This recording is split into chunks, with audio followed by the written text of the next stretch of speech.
But I've had people come and say to me, oh, I'm going to do video courses. And I'm sitting there going, do you know how to video? No. Have you got the equipment to do it? No, but I'm going to pay this video. And they've got this videographer lined up to pay like all this money to them. And I'm sitting there going, why are you doing that? Why are you picking up a skill that you don't need when you've already got the skill that you need to do the thing that you need to do? Why don't you just focus in on that instead of picking up something else that you don't know if you're going to be any good at?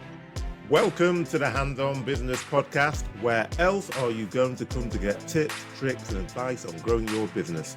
As you know, what people tend to love about this podcast is that it is a place where you can hear real business leaders discussing systems, methodologies, and strategies that they have used to help them catapult growth in their business. So I'm your podcast host, Hakeem Adebiyi, and I've grown several small businesses to multi-million-pound enterprises and noticed that there wasn't really a place that focused on where I was, i.e. growing a small business. All of the content that seemed to be out there was about big business and often just a lot of theory and no practical implementable advice, which is exactly why I set up this podcast. So take a listen, enjoy, and start implementing the strategies that you hear on the podcast. Happy listening. Business planning. Does anyone like it? Now, I'm one of those, sadly, that actually does. Why? Because I like being successful. And the way I see it, then a business plan is effectively a map of how you get from here, where you are currently, to there. And since I always want to get there, then I need a business plan. However, I do understand that it's not everyone's favorite thing, probably because there aren't really that many simple, practical frameworks out there. And that doesn't just go for business plan and business planning, really, I don't think. So to help me have a look at how we can make the whole planning process simpler and more practical, I'm joined by Athole Forbes, who is a business coach, an entrepreneur, a co-founder of a LinkedIn networking group called Linked Online, and also a part-time radio host, just to name but a few things. But most importantly for today's session, she's also just launched her program about business basics mastery. So today, we're going to be talking and going through 7 simple steps to supercharge your business. So welcome, Athole. Hi, how are you? I'm very, very well. Thank you. I'm glad you could join us this morning. You're so right. People hate doing business planning, but what I find when I teach people how to do it, something magical happens, right? So they come in going, oh God, I've got to do my business plan. They're like, like the stroppy teenager dragging their finger, oh, do I have to do it? But by the end of it, they're all excited about their business and they want to go away and do stuff. So it goes from being something painful that they don't want to do to being something really motivating and inspiring, because by the end of it, if I do it 2 ways. Either I give them a video and they go away and do it themselves, or I give them the video and then I come and coach them on the back of it. And when I coach on the back of it, what we do is we have 5 years of goals finished by the end of the session, and we've got a workable plan that we can go away and do stuff. And the reason that is module 3 of what I do is because I was the same as other business owners. So I had about 4 or 5 business plans written on Word, never used for anything. Look back at them now and I think, what on earth was I thinking? None of this is relevant. I haven't done any of this stuff because I'd just gone and written it because I'd been told to write it and just put it somewhere and never actually used it. And that then makes business planning a complete waste of your time. You need to be having something actionable and workable that you can be looking to go, for example, we just hit the end of January, that you're going to get to January and have a look at your business plan. How much of that you'd planned for January did you actually execute? So that's why I train people how to do it, because they struggle and they don't do it in the right format and then it's not workable. And the great thing about when I teach it to people is because we do 5 years, we do 5, we get a good plan kind of together for one. So hopefully by the time you get to December and you go to business plan again, you've got your goals for next year and you're just adding on year five's goals. So it's like it's set up for you to be successful and win. So that's why I've done it that way. And the reason that I've done it is I'm no different to everyone else. I have made loads of mistakes in my business. And that's the reason that I set up Business Basics Mastery, because I want to save other people from the pain that I went through in my business. And the thing is, I thought it was just my pain, but because I speak to quite a lot of people, I realized that this is the pain that all business owners have. So I call it the business owner's journey. So we start our businesses going, yay, this is amazing. We're going to change the world. We're going to do loads of stuff. And then we start doing it. And then we're like, oh no, I need a website. I don't know how to do that. Oh no, I need to do a business plan. I don't know how to do that either. And every single job that you come to, you're not skilled for. You have to go and find somebody to show you how to do it. And then very, very quickly you start getting tired because everything you're learning is something new. And before very long, if you haven't put the foundations in properly, you get exhausted and then you get fed up of your business. And that's the point that people usually give up. So the reason that I created the course is just to give people the basic parts of it that you need. Because I know when I went to look to do things for my business, quite often I would get subject matter experts who would give me a wall of information, but they didn't seem to realize I didn't need all that. I just needed what I needed to be able to do the job that I needed to do because I had a business to run. I didn't want to be a sales expert or a marketing expert or a website expert, or a business planning expert. I just needed what I needed to be able to go and do the job that I needed to do. And that's why when I've done all of these things, I've stripped it right back to make it really simple for people. Because the other thing I think that sometimes gets missed is we're all individuals and we learn differently. And I think it's far more powerful to give someone a basic structure and let them flex it and fit it in with their life and their business and them, and then they'll actually do it. If you give them something big, unwieldy, you must follow this exact process, people take it away, they're totally overwhelmed, they don't go and do it, and then it's a complete waste of everybody's time going and upskilling in the first place because you're not using what you learned. So the most powerful things that have come out of when I've worked with people is when I've given them, like a tiny little tool and they've gone away and made it work for them. I remember I showed one client time blocking and it had like 3 simple elements to it so he could work out where he was spending his time. And he came back a week later with this monster spreadsheet and about 20 different categories, and like he got really into analysing where his business time was going. And I was a bit like, whoa, this has turned into a monster from a little kind of tool. But the thing is, it worked for him. So and that's the purpose of it. If somebody takes what you give them and they make it work for them, actually that's much better than giving something so prescriptive that they can't follow. Yeah, no, I appreciate that. And we're going to get into those 7 elements. So we're going to get into that in a second. So just talk to me before we start diving deeply into that, how you went from in the offshore gas and oil industry and then you're now a coach, an entrepreneur, you're running multiple businesses. How did that all come about? So I live in, as you know, with my funny accent, I live in Aberdeenshire. I'm a farmer's wife. And predominantly for years, the main industry here has been oil and gas. So pretty much everybody up here either is in it or has somebody that is involved in it. So it's no big surprise that I ended up in the oil and gas industry. I just started off as admin and then I went to quite a major oil company that most people will know the name of.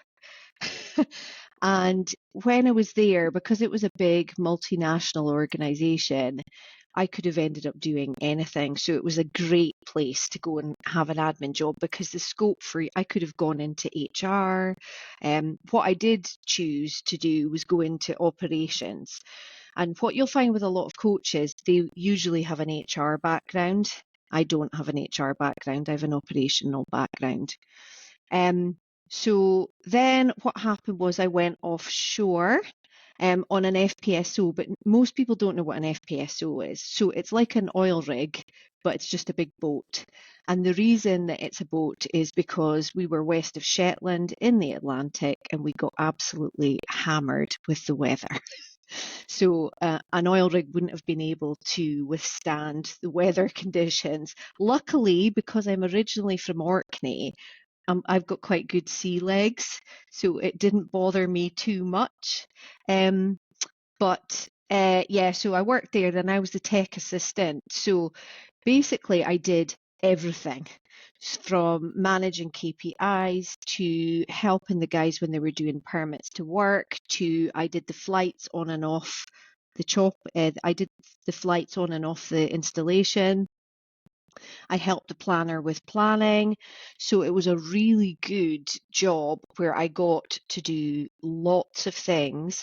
But also the thing that I think it gave me when I was doing that job was that there was nothing that I couldn't get round. So when you work offshore, you're working Saturdays, Sundays, up until 7 o'clock at night. You don't have IT support that you can phone and ask for help. You have to. So I was like underneath desks, wiring stuff, like I was doing everything.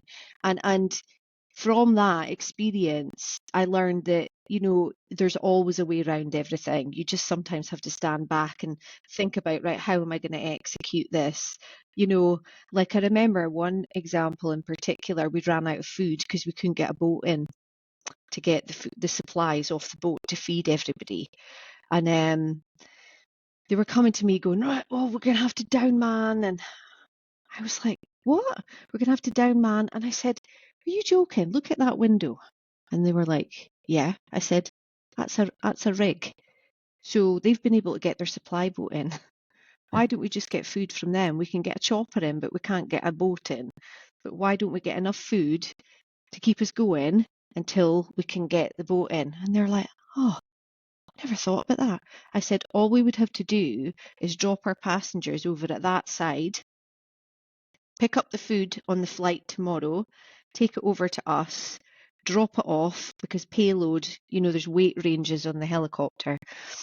Drop off the food, go back, pick up our guys and go into the beach. And then we would have enough to do this for a couple of days until the weather comes down. They're like, yeah, can we do that? And I said, yeah, I'll go down to the camp boss and get a list of all the food. And then I'll phone the camp boss across and tell them what we need basically to keep us going.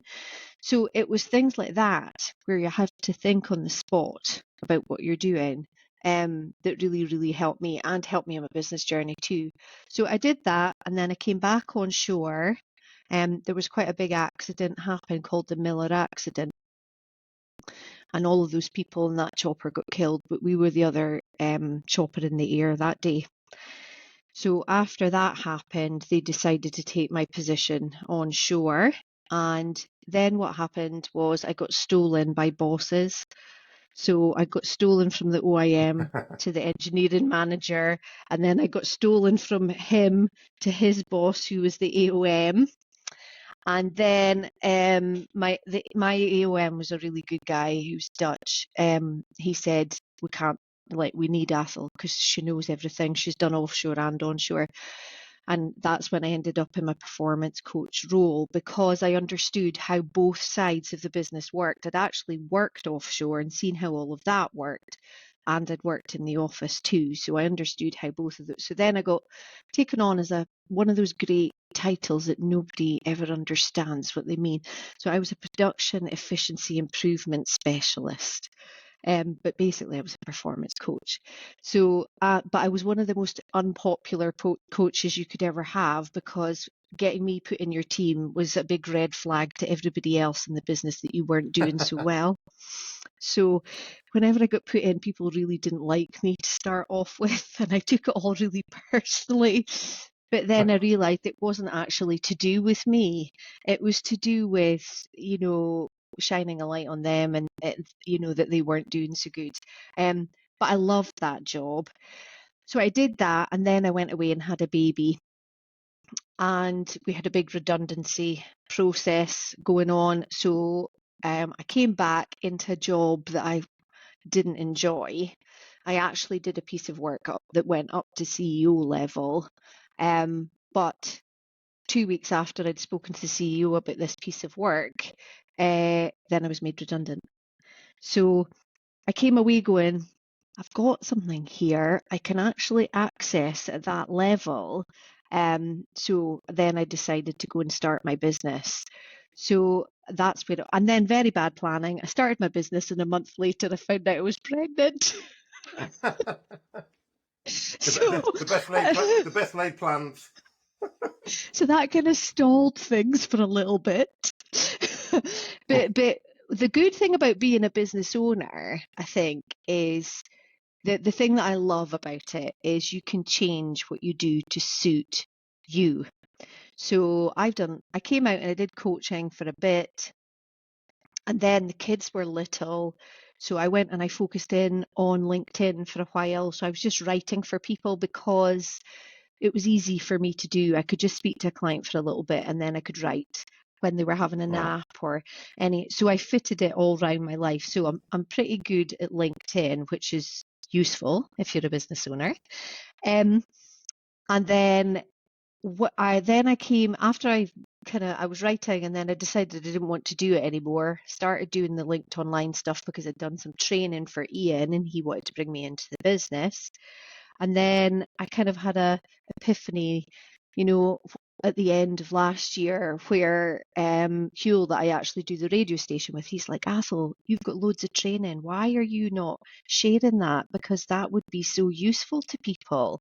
So I went and I pulled out all the training that I'd done over the time of my business. And when I pulled it all out, I was like, this is all the basic bits that people need to run their business. So that's how the journey happened. So a very interesting journey, and naturally, so at the beginning you think, well, where's the connection? But then the connection really is the amount of stuff that you've done over that period of time has actually led you really to have all those skills that bring you to this point where you're now launching this course. Yeah. So, and what I always like speaking to people, and you're exactly why I asked you to come on, is because I like people with experience who've actually done it. Because there are lots of coaches and different people who talk about it, but haven't actually done what they're asking people to do. So that's, to me, the real credibility gap. So I always try and get people on that you can go away with actionable advice of what to do tomorrow if you listen to what's being said on the podcast. So let's jump into that then. So we're talking about 7 key elements that contribute to supercharging a business. So give me the highlights. What are those 7 key elements? So the first step is get good on you. This is what I see people do wrong all the time. They don't think about what their wonderful skill set is, where they add value, and what they actually want. That's the first thing.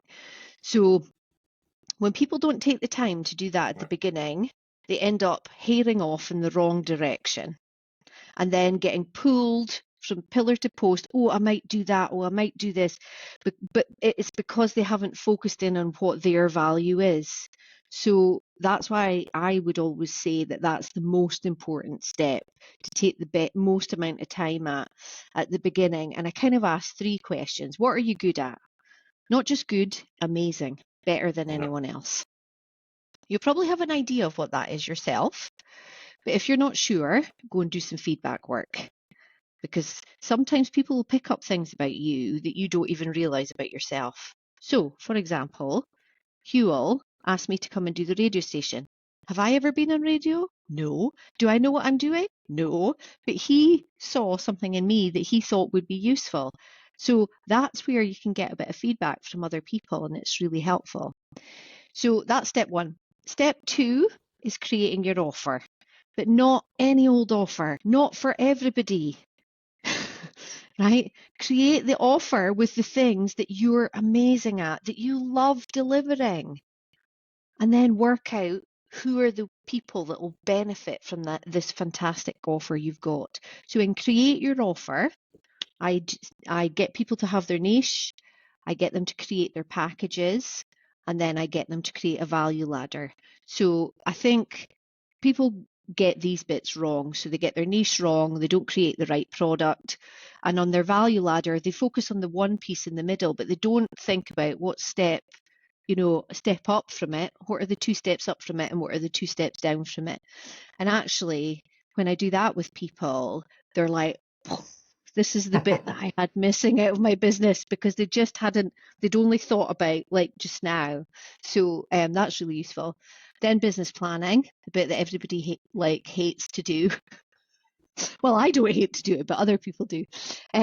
So with business planning, we just do the key pieces that you need. So your vision, your mission, your values, your goals, and then I do an action plan, a workable action plan with them that they can do during the year.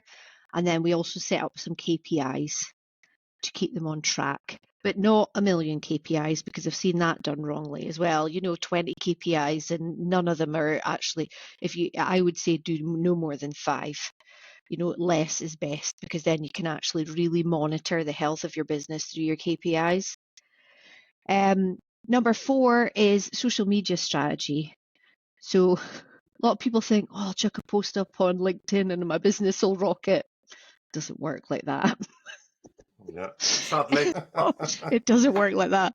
So having a bit of a strategy around what you're going to do about your social media. I always say LinkedIn because that's the one that I use predominantly. But if you know your niche, which you've done in module 2, you can then go and look at which social media platform is the right one for you. And then once you've worked out which platform or platforms you want to work on, go and find out how they work.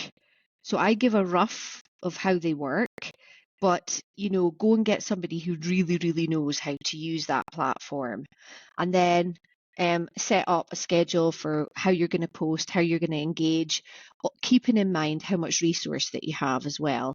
Because if you're not careful, as you'll well know, you can end up spending hours on, social media and then not get any of your other stuff done. So I think you need to be realistic about what your resource is. Number 5 is sales. Yeah, another thing that a lot of business owners absolutely hate doing, but because none of us have done sales, usually to start off with. But the thing about sales that I think is so powerful is if you have the right process, it makes your sales easy. If you don't have a process, it makes your sales hard. And this is where the modules connect to each other. So the first step of your social media strategy is usually the first step of your sales pipeline. So if you've done your social media strategy, you've usually got step 1 of your sales process. Also, if you've done your niche in module 2, you need that for your social media strategy and for your sales process too. So all these, and your values also helps with your social media strategy. So it's all these little bits and how they tie together. So with sales, have a great process, work out how you're going to do it. And the thing about your sales process, tune and tune and tune and tune. It's not one and done. You don't go and stick it in and then a month later go, oh, I've got no customers coming through. No, you put it in and go, the wording needs to be changed on this. The amount of time between messages needs to be done here. I'm not doing enough follow-up. I'm not looking at how many I'm putting in at the top of my pipeline, versus what's coming out at the end. So really the important thing is setting the sales process up for you, but monitoring it and tweaking it to make it work is really important. Number 6 is feedback. I show people how to do that well because a lot of people are terrified of feedback. I was one of those people. And it wasn't because I thought I was rubbish and I was going to get a row for what it was. Just like our brains are naturally more wired to respond to negative stimuli than positive stimuli.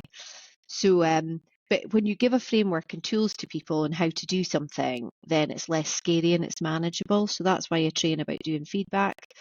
And the last one is networking, how to do great networking. And what I would say with great networking is have a plan. And not every networking group fits you. Like, go and try some. You'll know the ones that are a good fit for you. You'll feel it. And have a bit of a networking plan. Who are you going to try? When you go to put it in, think about how much hours a week is it going to take you? Can you fit it in with all the other things that you need to do? Are you actually putting effort into your networking? Just showing up to the meetings isn't enough. If you aren't doing one-to-ones and growing your network that way, like, it's just you turning up with random people, so you need to make it work for you. So those are the 7 elements that I teach on, and they're all kind of interlinked. But I think the important thing to say about the whole program is it's basic stuff. So it's the basics you need to be able to do the task that you need to do. So I'll give you that in the video, and you can just go and watch the video and do it. Or if you do the video and you think, I need a bit more help, then you would book in with me and we would do it together. So you get the 2 options of what you would like from it. Okay, excellent. And the key thing that's jumping out to me there is it's about the planning and actually, as you said, it's basic. It's interesting because most people see basic as a bad term, whereas I think obviously you do because you've created a course with the term basic, and I see it as actually an advantage because when you have something complex, and there's lots of business plans, there's lots of strategies, there's lots of processes that you can find that are very, very difficult to follow. And it therefore means that people don't actually follow it because it just becomes very complex. And if you're running a business, the business can be complex in and of itself anyway, because you've got so many things to do. You want something that's nice and simple. So in terms of that, because one of the things you were saying, right, step 1 was get good on you, what are you amazing at? So in terms, if I ask you that question around your course, what's the significant difference between maybe your course and the way you're doing it and then what you've seen elsewhere? Where did you see the gap was in the market? What I see the gap in the market is it's too loose. Like, there's not a structure, and people don't know what they don't know. You need to give them at least a little bit of guidance to start. What are you amazing at? Like, when you're asking that question, it could be anything. So the value of doing it with someone else is they can guide you to that. The one that is the kicker question that I always see is, what do you want? And I'm always amazed how many people have absolutely no idea what it is that they want. Yeah. And that's like having a car with no driver and expecting it to go somewhere. Like, if you haven't even thought about how much money you want to earn, or the people that you want to work with, or the type of work that you want to be doing, or where you want to be in a few years, or what your nirvana is, what would be absolutely perfect for you, how can you possibly get there? And sometimes I think that you need somebody else to help you get that out. And what I generally find is, when I ask this, people give you the barrage of what they don't want. I don't want to be in this job in 20 years. Like, I don't want to be skint. They'll tell you all the things they don't want, right? So my job in that space is reversing it. So you say that you don't want to be in this job in 20 years, but what do you actually want? What is the reverse of that? You say you don't want to be skint, so how much would you need to be earning a year for you to deem yourself not to be skint? Like, I don't want to be running my business the way that I'm running it just now. So what is that? Well, at the moment, I'm handing all of my life and my time over to the business, and I have no room for anything else. Right, okay, so the opposite of that is you're wanting some of your time back. So then we can get into what, but do you see what I mean there? By saying what you actually want, then you start planning it. When you say what it wants, Yeah, you like putting a subconscious order into the food delivery of, I would like this. Your brain starts planning all of that stuff for you, and you start finding your own way to get to whatever that is that you've said that you want. But if you never look at it, you don't get there. And one of the most magical things I see people do is when we get into that conversation, and it's the same with the business planning too, they're starting to visualize where they're going.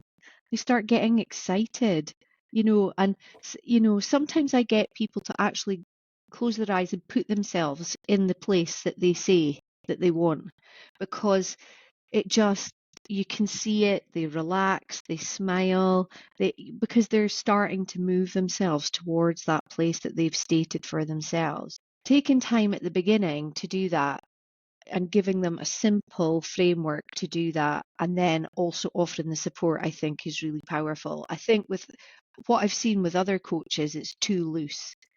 It's, there's no structure at all. And that might be okay for some people, but I know for me that that's not good.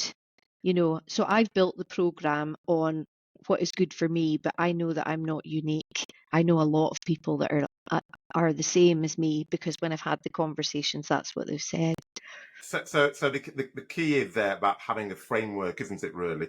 Yeah. And I think you're right that business owners, and this coaching can take many different forms, but I think what yours seems to be a framework with coaching bolted around it, which then gives people a very clear view of what they should be achieving, i.e. manifested from themselves, and then you're then helping them do that with those tools. So on that, and I know you have many, can you give me like a case study or an example of somebody who has started off and not really had a clue where to go? Yeah. For example, I had a lady, this is 2 weeks ago actually, she's a VA, she'd been running her business for a while, it was going okay, and she came to me and said, Athole, I need you to help me with my offer.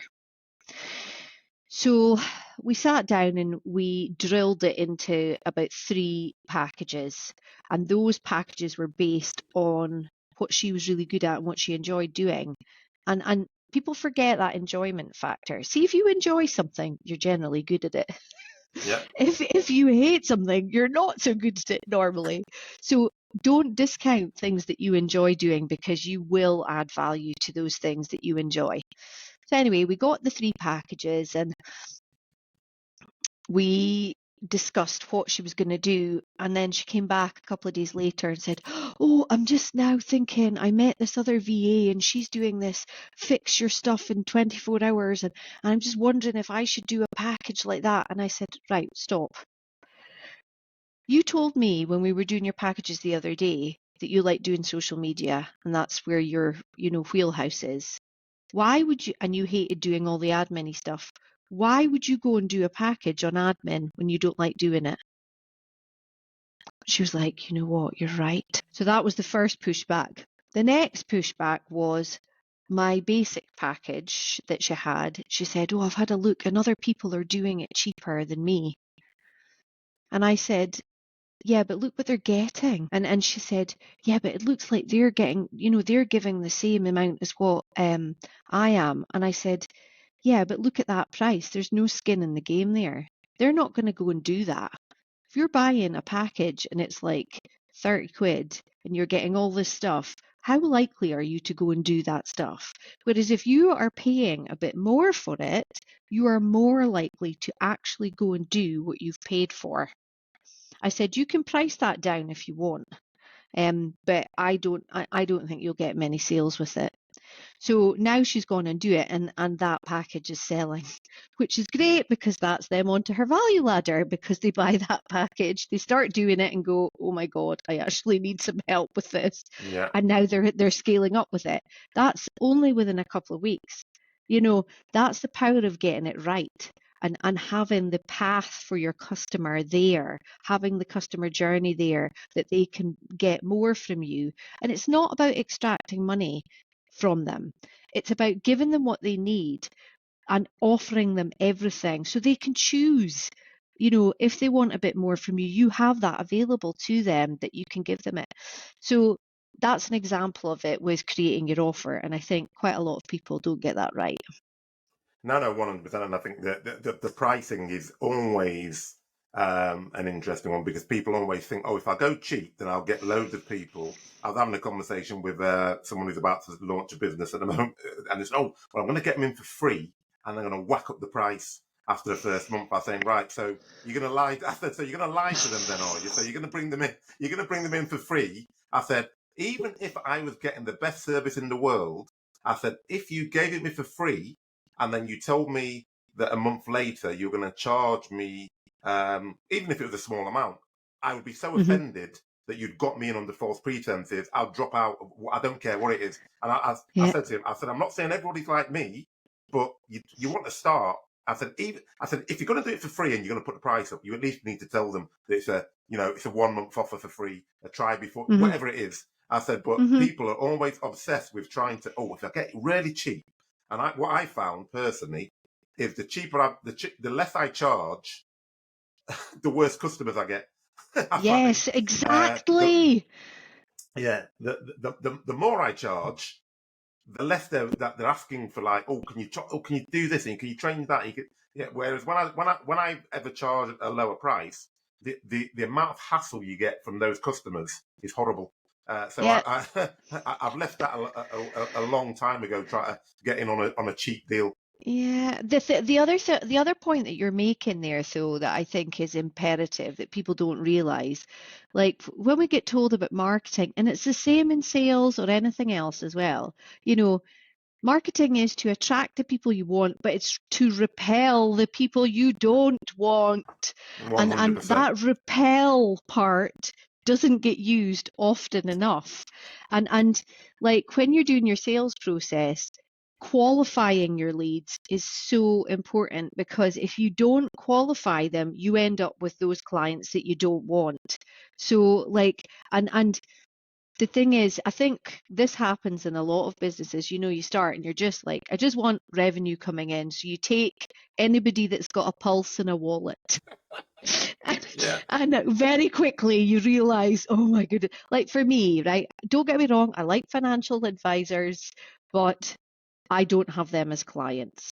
The Yeah. reason is they are so bound up with rules that it restricts you right down on what you can actually do to deliver to help them. So for me, I don't take on any financial advisors, and that's because I've had a few and it's been a nightmare. And it's not anything to do with them, it's just their industry isn't a good fit for me. And that's the thing that I think where people get stuck. They don't take the time to think about what that niche is. Or, there's two things that happen. They either get stuck in a hole of, I don't know if I've got the right niche, and then they're get into analysis paralysis and too scared to make a move. But what I would say with the niching thing is pick one, and as you go, it'll refine. And Yes. like, so for example, I was speaking to another coach yesterday, and she was speaking about, oh, I don't know if I'm going to do coaching alongside with what she was doing. And I said to her, with your coaching practice, what you'll find is once you've had a big throughput of clients, you know who are your good people. You know the ones that you can add value to. You know the ones that you absolutely love working with. And when you look at those people, there'll be attributes that they have. And that's the bones of your niche. So like what I say with people when they're doing their niche, look back first.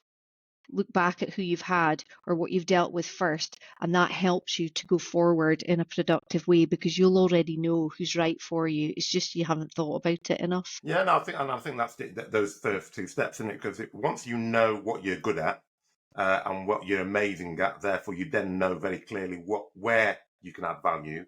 Then you take your niche, and as you said, it's a work in progress. You don't pick what you're great at and then you pick your niche and you think, right, that's it now for the next 20 years, because Mm-mm. what you're good at can improve in different areas, and the niche refines. And I think one of the things that people always miss out on, my background is sales, coincidentally, Mm-hmm. that it's that qualification. Yeah. People are terrified, and I'm almost relentless about qualifying out people, because I just haven't got the time. I only want Yeah. to work, and whether that's me as a business owner or me working for somebody else, and you try to see, well, where do I want to get my business from? That's Hmm. always my first step, is like, well, I need to qualify and make sure that the place I'm going or the people I'm speaking to are the people I want to. And as you eloquently said it, because if you enjoy what you do and you enjoy who you're working with, which then, it's circular, isn't it? You can't enjoy Hmm. what you do if you don't enjoy who you're working with. When you enjoy who you're working with, and they're your tribe, your kind of people, you Hmm. excel, they enjoy it. And there's, just as you were saying right at the outset, in terms of people having those eureka moments and really coming alive. That is, I would argue, and I've not seen you in action, but I would argue that would be certain parts of the process, but a lot of it will be you and the fact that they resonate with you, and the way you're putting it across. And I Hmm. think that's really, really important when you're in a business, is that qualification process and making sure that you're just not working with everybody. And you're right. At the beginning, we've all done it. I've done it, where you just think, We've all I done don't, it, every single one of yeah, us. I don't care. He's got money or she's got money, and I need money, so I'm going to take it. I might not do a great job with them because I'm not really enjoying it, but I'm going to grit my teeth, and I'm going to get through it to make sure that the money still keeps coming in. So yeah, I think that is probably, hopefully, a learning that people will, listening to this, who are going through that at the moment, start thinking, oh yeah, maybe we need to start looking at different clients rather than put. The, the thing that you're speaking about there is called the momentum cycle. So, like, when you start to do something, you don't know whether it's going to be a success or not. So, that first step is a huge risk because you don't know what the result of it's going to be. So, but what happens, and you see this with kids actually, this is why when we're old, we don't get scared about stuff. We're like, okay, I've done worse than this before. It's ended up Yeah, okay. I'll give it a blast, right? But kids don't have that knowledge and experience to know that when they put in effort, they actually get a result from it. Because they're young, and we've had that repeatedly happen to us as adults. So we know that if we put in effort, things are okay. But what happens is you put in effort, it's a risk, then you get a result. Then that encourages you to put in more effort, which means you get a bigger result. And then you put in more effort, you get a bigger result, and that's you're spiraling yeah. up the way to success. But when people don't know about that, and they especially at the beginning, they're so overwhelmed, they don't know what to do, they don't know what step to take. Um, and they don't know if it's going to work. They don't realize that they're actually at the beginning of that momentum cycle. And that momentum cycle that we're talking about here is you have to try stuff and realize that they suck before you're so you're actually doing the qualification, not with clients, but with stuff for yourself about what you like and what you enjoy and what's good and what's not good. And you have to try a load of these things to work out that what you're good at. But also you need to have the self-awareness to go, Athole Forbes, you're rubbish at accounts, and every year you never do them and leave it until the last minute. Like, you have to get really honest with yourself, right? And I had to get honest with myself about my accounts and get somebody else to do it because I'm rubbish at it. I hate it. It sucked all the joy out of my life. And it was much better to give that to somebody who was actually good at doing it than me keep hold of it when I was adding no value. And that's probably one of the hardest lessons I think business owners have to learn for themselves, is because at first you think, oh, I'm going to do everything, because first I haven't got loads of money. Secondly, I think I'm quite good at it. And then you start realizing I'm not very good at that, but I don't want to pay someone to do that. And I always say to people, well, okay, so what's your hourly rate then? So if your hourly rate is whatever X pound an hour, is that really worth it? Because your hourly rate is probably higher than what you're going to pay an accountant. Your hourly rate is probably higher than what you're going to pay a VA. So Hmm. wouldn't you'd rather be using that hourly rate for the things, as we said at the outset, that you're amazing at, rather than the things that you're absolutely rubbish at, and actually get people who are amazing at admin, get people who are amazing at accounting. Then you've got a real Yes. solid business, rather than, oh, I Yeah. want to do everything myself, which is, everyone does it. Everyone tries Yeah. it and then realizes, oops, no, this is not going to work. I'm spending too much time accounting, or even social media. I mean, I love it, Yeah. and I love videoing, but I know there's loads of people who hate it. And I'm like, well, why are you doing it then? Or The other one with videoing that just drives me absolutely bananas is some people are not good on the camera. Like, there's no amount of training or stuff you can watch or equipment that you can buy or pay somebody to video you. Like, if you're no good on the camera, like I would, and when we all start, let's be honest, I know when I look back at those first videos, they're awful. Like, I'm reading and they're awful, right? But I have recorded millions of videos, like, and I know that I'm pretty good in video because I'm myself. I've got over myself. I know what I sound like. I know what I look like. I do funny hand gestures. I do weird facials. I've got a funny Scottish accent. But the thing is, about all of those things, they're me. So if you met me in person or see me on video, it's exactly the same. So I think the reason that my videos work okay is because I'm authentically me, because I've got over myself, basically. Um, but I've had people come and say to me, "Oh, I'm going to do video courses," and I'm sitting there going, "Do you know how to video?" No. Have you got the equipment to do it? No, but I'm going to pay this video. And they've got this videographer lined up to pay like all this money to them. And I'm sitting there going, why are you doing that? Why are you picking up a skill that you don't need when you've already got the skill that you need to do the thing that you need to do? Why don't you just focus in on that instead of picking up something else that you don't know if you're going to be any good at? Like, it's just an unproductive waste of your time. Like, I remember this is the thing that drove me mad when I was performance coaching. Like, it was just common sense. So I would go Yeah. in and they would be doing like 50 actions and none of them would be getting completed. And they would have a meeting the size of the gods, that took hours. And I would come in and go, why are you doing 30 actions? Why don't you just do the top five? And why do we have all these people in here? Just have the people that are on those top five actions. By that, I took a meeting from an hour and a half down to 45 minutes within a month. And within 3 months, we did a 30% lift in the ROPS efficiency figure just by like common sense of putting Yeah. effort where it needed to go instead of scattergunning it everywhere and making no progress. I don't know if have you ever heard it's a book called Will It Make the Boat Go Faster? It's like it's the Olympic rowing team from, I Yeah. can't remember, 1990 or whatever. And I've used that for years actually in terms of when I'm speaking to teams or individuals, because they just talk very eloquently about, well, will it make the boat go faster? Will going down to the pub on a Saturday night make the boat go faster? No, it won't. So we didn't do it. Will getting up at 6 o'clock in the morning, go to the gym and hitting the water make the boat go faster? Yes, it does. So Yes. even though I didn't want to do it, we did it. And I put that in any business I go into and I say, right, so you've got your core pillars, you've got your key, you've got your vision, you've got your key actions, and you've got your rocks that you want to Yeah. work on. Right. So I don't want you to talk to me about anything unless it's going to make the boat go faster. Because, and that's exactly what you're saying about the performance is, yeah, let's have the 30 actions. Well, actually, 25 of those are actually probably going to make the boat go slower, never mind go faster. And it's only those 5 that are going to move the boat. So forget about those 25 actions. Yes, I know you like it. I know it looks good on a slide. I know it makes you feel good, but it's irrelevant. Don't do it. Yeah. Whatever you do, don't do it. Um, Yeah. and that's what, and I think that laser focus it actually delivers the results as you've just identified, but it Yeah. also makes you enjoy your life more because you just have more time to do the things that make a Yeah. difference. Yeah. So it's Absolutely. Totally so agree. yeah.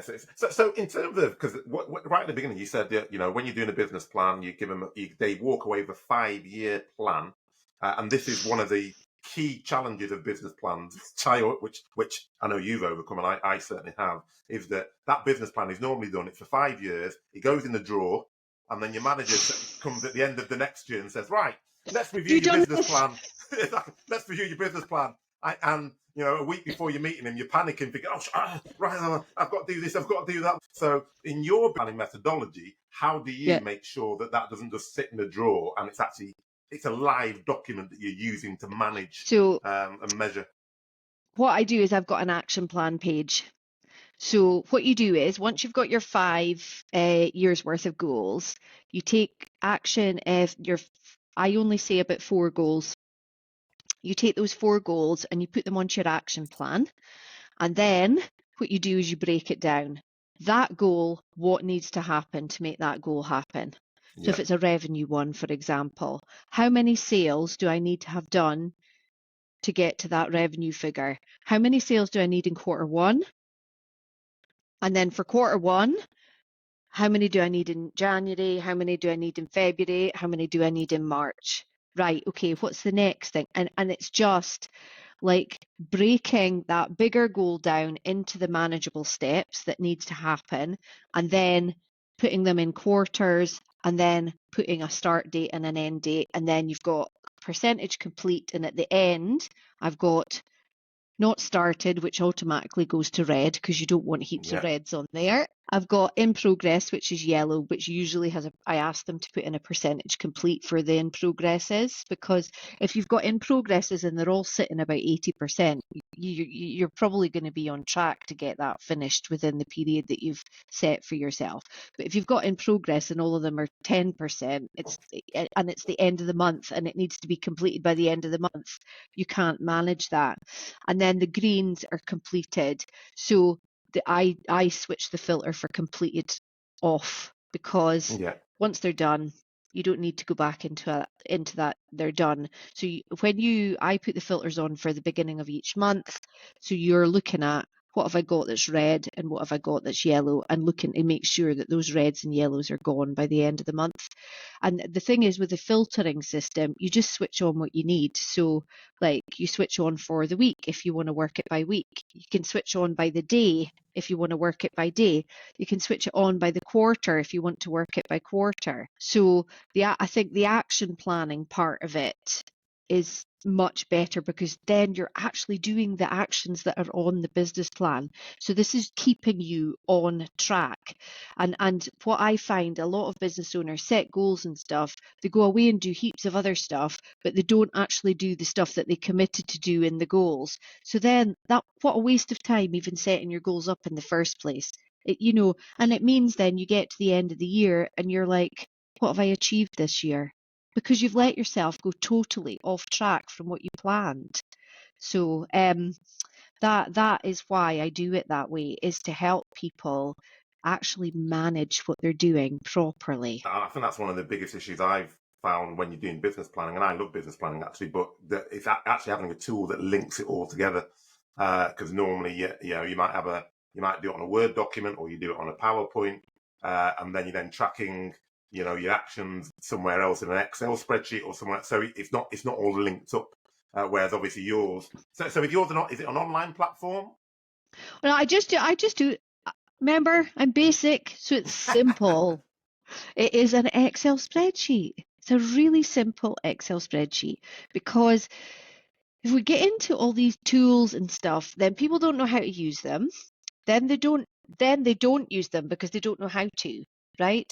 So when you have it as a simple Excel spreadsheet, everyone pretty much knows how to use a spreadsheet. There's not very many people that don't know how to use a spreadsheet. If you don't know how to use a spreadsheet, how are you managing to be in business? Because it's really basic stuff. So most people know how to use a spreadsheet, and most people know how to switch a filter on and off. Simple. So all you're doing is just tracking what you're doing in the spreadsheet. That's it. And so I have a basic template that comes with the video. If they just buy the video, they get the template. And then if we do it together, if I do it with them, I get them to have the basics of that spreadsheet filled out, and then we just complete it together. So by the end of the coaching session, they have their plan to go away and work. And I do check in with people randomly to see how they're doing with it, because I put it on Google Docs, so I have access to it, so I can nip in and have a look and see how they're doing. So sometimes I do that with people that I'm working with. I'll just pop in and have a look to see how they're getting on with what they plan to do. So yeah, that's how it works. By the time you're watching this, then the Business Basics Mastery will be available for you to go and buy, and I highly recommend it. And I think that anyone who's listened to this or watched this will realize the benefit you'll get from obviously going through the process. But I would suggest And no one's asked me to do this, but I would suggest that if you can, that you step up and actually you then pay Athole to actually do the coaching rather than just getting the videos, because you're going to get a significant amount more by doing it that way. Most top level people in any sphere, whether that's sport, business, will have some kind of coach. And there's a reason why they have a coach. It's not because they don't know what they're doing. It's because having a second pair of eyes giving you advice is always beneficial in whatever sphere you're in. And also it's the accountability factor, right? So if you buy the video from me and you go away, I'm weird. I do actually buy videos and go away and do the stuff that is in the video, but that's because, I think it's because I'm dyslexic, that I know that I take a little bit longer to process and I have to do whatever it is before it'll actually stick in my head. But I know that most people don't do that. They buy the videos and they don't do anything with them. But that's why I give people the option. You can just go and self-serve and do it yourself. But the accountability piece is, one, I'll come in and I will do it with you. But two, you're not getting to book into the coaching session unless you've done the homework that came out of the video, because that means that we're starting too far back and you're not going to get any value out of it. So it's pushing the person to be accountable and actually do some of the work that is required, not for me, for them. And I think that accountability is critical, especially for business owners, because lots of business owners are working on their own. So actually having that accountability that pushes you and make sure that you're doing it. And I think lots of business owners just assume, oh, well, I'm really motivated, otherwise I won't be a business owner. Yeah, you are, but that doesn't mean you're not human. And all humans, I think, from my experience, need accountability to actually, whether that's internal accountability, which is easy for you to sort of like keep moving, or external accountability, which I think is significantly better. And as you said, when you know you've got a coaching session and you have to complete this by the coaching session, then you're going to get it done. Whereas otherwise it starts sliding, doesn't it? Oh, well, I know I said to do by next week. It But does, actually, yeah. I've been really busy. You give yourself excuses. I'll push that out for another couple of weeks before I get it done. So I think that's accountability. If you take nothing away from here, having accountability for what you're doing. And I think that's what Athole's program does actually. It's actually making you accountable at each of those steps to do something. Yeah, and that accountability is like so important. That I do take on coaching clients on a 6 monthly basis, but I keep that very small, because and the way that I qualify them, as we've spoken about, qualifying be such an important part of it. For me, the qualification is, did they do the videos? Have we done one, singular, and did they do the work? And if they have had singular coaching sessions with me and not completed what they committed on, that I won't take them on as a 6-month client, because that's then lose for everybody. Then I put in loads of effort, they don't do the work, they don't get the result, they're not going to refer for me or speak highly of me. So that's why I try not to take on longer clients. And plus the fact, with the work that I've done on myself, my wheelhouse is this. This is the stuff that I love doing, I enjoy doing, and I bring value to. And that's what I want to be doing in my business. So that's why I don't offer that unless it's somebody really special. And that's, it's built that way because that suits me. And that's what I want for everybody else as well. I want them to build their businesses in a way that suits them, and it's not just you have to do it. Nobody has to do anything. What we need to do for us to be healthy, happy and well is to build our lives around what we do with our work. And I think that's a perfect place on which to finish. Athole, folks, it's been an absolute pleasure. I'm hoping that we'll be able to bring you back on once you've actually launched the Business Basics Mastery, and then you can talk us through how people have now been through the 7 simple steps to supercharge your business, and you'll be able to give us some case studies and wax lyrical about how effective it's been, because I know it will be. Yeah, absolutely. I would be more than happy to do that. We're just wanting some folk on Dragon's Den that have been through my programme, eh? Exactly. That'd be great. So, an episode about another topic that I really enjoy that other people maybe don't as much, and that's business planning. Well, hopefully there's been some great advice by Athole on this podcast, which really helps you understand that the key thing that you need to do when business planning is simplify the planning process, and focusing on key elements like vision, mission, values and goals can make business planning much more practical and actionable. And as we said, we've dropped some links in the episode description. So now you can go and pick up the Business Basics Mastery with Athole. And if you want to pick up the show notes, head over to the salesaccelerationformula.com/podcast-show-notes, and you'll be able to subscribe to our mailing list and get show notes for every single episode. And as always, subscribe, like and share with your friends, colleagues and anyone else who you think may be interested. But most of all, keep the feedback coming so that we can continue to improve and give you more of what you like. Hope you enjoyed this as much as I did, and as I always do. Keep listening and keep growing.